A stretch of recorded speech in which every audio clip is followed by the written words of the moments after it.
G'day guys, Mr. Bennett here. Today what we're going to do is just go through the bridge investigation. Alright, so the main thing about this one here is you're designing a bridge to obviously go across Sydney Harbour, because obviously the traffic and the population's so big that they need another bridge to cross the harbour.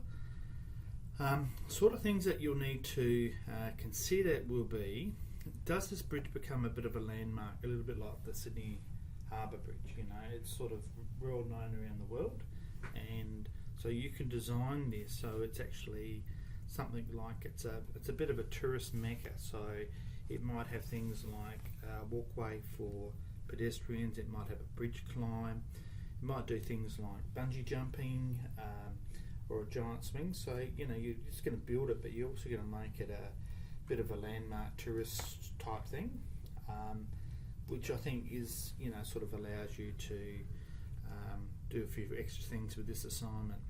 Alright, so the span between the pylons needs to be at least 200 metres to allow big ships to go under the bridge. The pylons must be embedded at least 40 metres into the seabed. The depth of the water of the pylons where the build is 20 metres deep. Alright, so if they're 20 metres deep and they're 40 metres in, you know below the sea level it's got to be at least 60 metres deep. The struts that support the cables must be no longer than 20 metres apart. Alright, so they are your design things. The top of the bridge needs to be 300 metres above the water. Now that's obviously important for allowing big bridges and all that sort of stuff to provide some awesome views. Alright, so the road surface needs to be 80 metres above the water level. So the top of the bridge 300 metres, so you've got awesome views and it's really, really high. You can do all those other things like bungee jumping and so on. And the 80 metres will allow big ships to go underneath. So in part A, what you need to do is you need to do some modelling, okay? And you need to be using the equations y equals ax plus bx plus c, or the one where we're using the vertice point x take h squared plus k. Now, so that's the first thing you need to do. Alright, so you will need to design a bridge.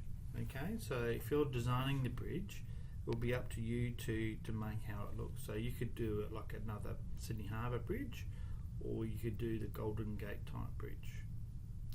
So the things that you'll need to consider when you're doing this is, where am I going to draw my x-axis? Alright, so where am I going to draw my x-axis? Am I going to do my x-axis where the pylon is? Okay, so am I going to do it where the pylon is, or am I going to do it you know, where, I'll just get to the diagram. Am I going to do it there where the pylon is, or am I going to do it here where it cuts there? So it's your choice as to where you put the x-axis. Now that will determine what type of equation you get based on that information.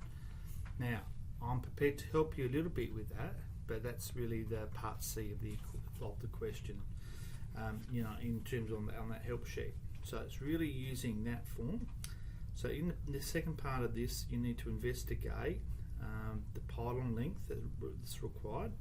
How many, if that's going to have some suspensions coming down here, how many suspension things are you going to need? How long do they need to be? How much do you need to order? Because you're going to do a costing of that, possibly, and so you need to know that information. The road surface area and the volume of precast concrete, so most of this stuff will be made out of that, so you can do some sort of calculations like a quantity surveyor would do.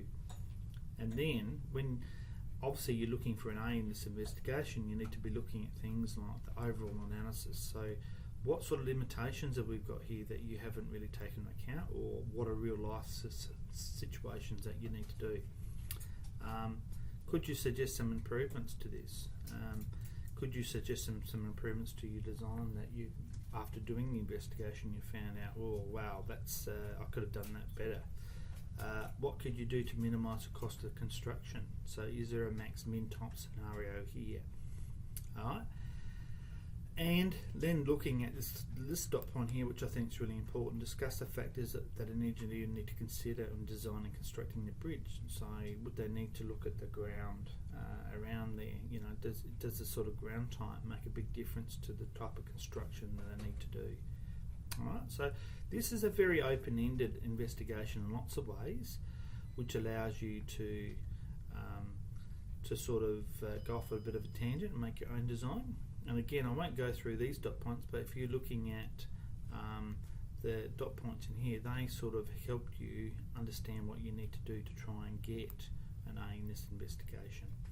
Alright, so the actual modelling part with the equation I'll do in class, and I've already done some examples of that, so just refer to that when we do that.